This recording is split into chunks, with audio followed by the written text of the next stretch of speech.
All right, welcome to this explainer. Today we're diving into something absolutely wild. We're mapping out one of the most incredible, jaw-dropping eschatological narratives found within Islamic traditions. We're talking about the story of Yajuj and Majuj, also known in English as Gog and Magog.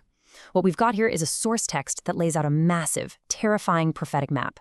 It takes us all the way from the ancient edges of human history through an epic era of mythological containment, right up into a vividly detailed apocalyptic aftermath. We're going to unpack this source material step by step so we can really grasp the theological and narrative scale of this ultimate threat. Okay, let's dive into this. Here's our prophetic map for today. First up, the origins of Yajuj Majuj. 2, Zulkarnain's iron wall. 3, signs before the breach. 4, the great emergence. And finally, number 5, destruction and ultimate peace. So, section 1, origins of Yajuj Majuj, an ancient threat. Right, so according to the source material, Yajuj and Majuj are actually human.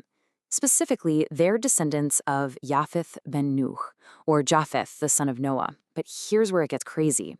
What truly sets them apart is their sheer, unfathomable volume.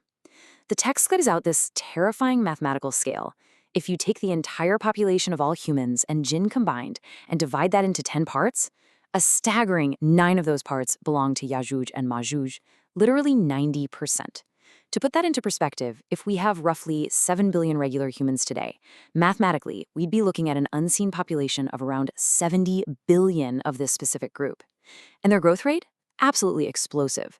The text actually notes that when one of them dies, they leave behind 1,000 or more offspring.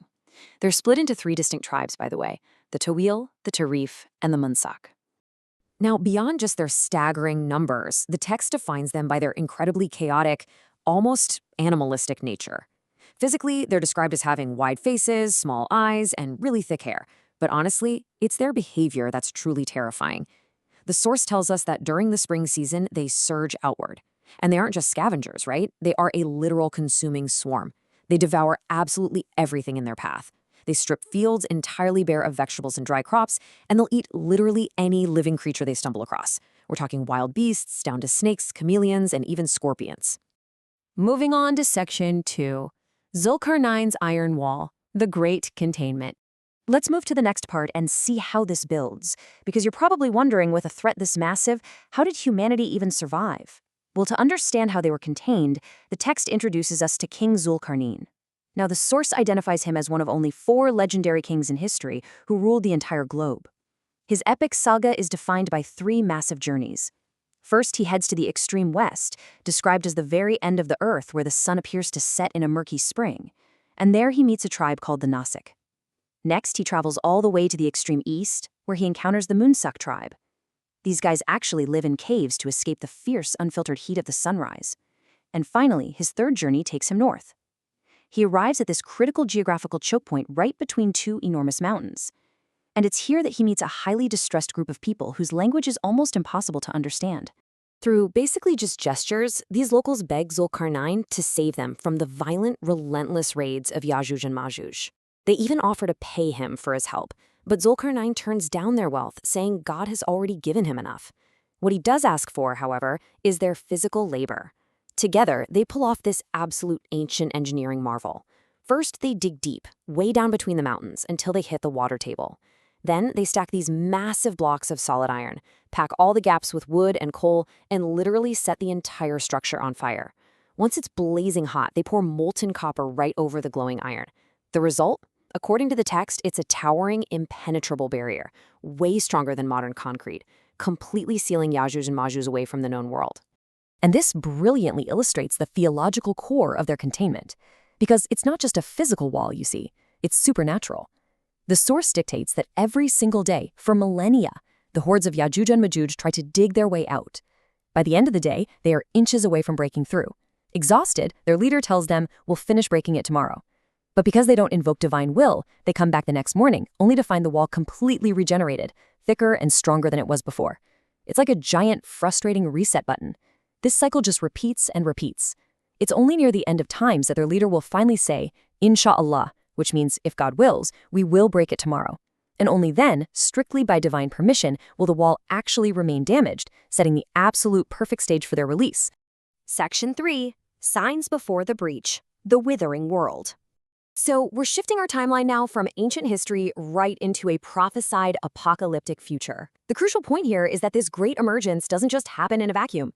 The text describes a withering world that's being set up for this massive tribulation. According to the source, just before Yajuj and Majuj are finally unleashed, the angel Jibril, or Gabriel, is sent down to lift 6 profound blessings away from the earth.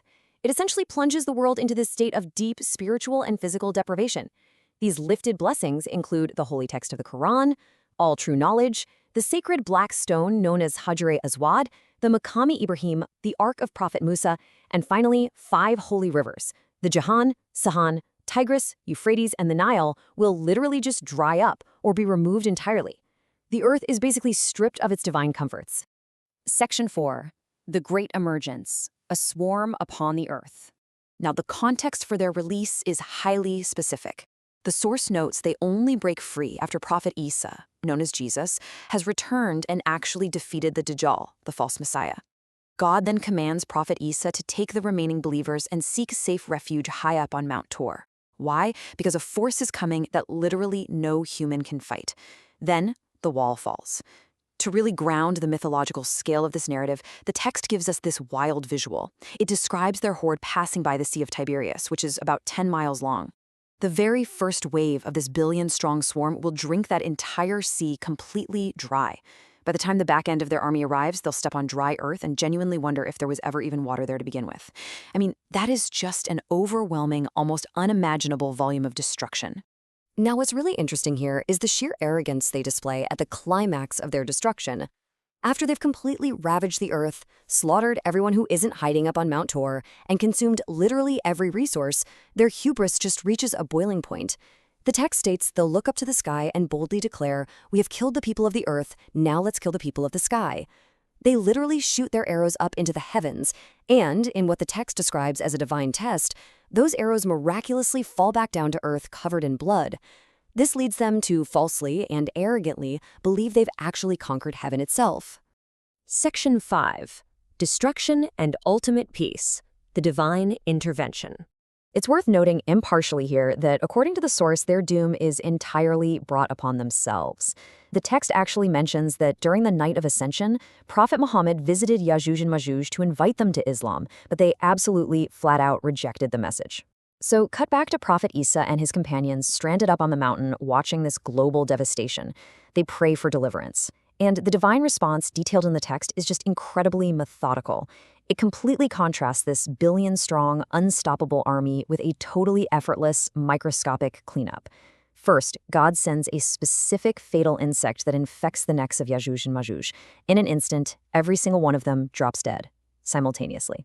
But now, you've got an earth covered in billions of rotting corpses, with literally no empty space. So, step 2, God sends giant miraculous birds with necks like camels to carry the bodies away.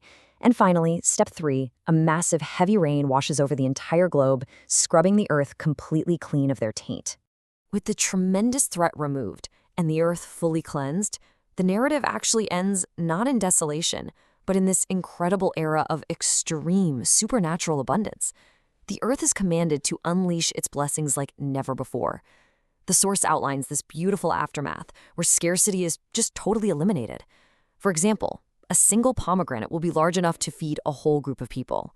The milk of just one camel, that'll satisfy a massive congregation.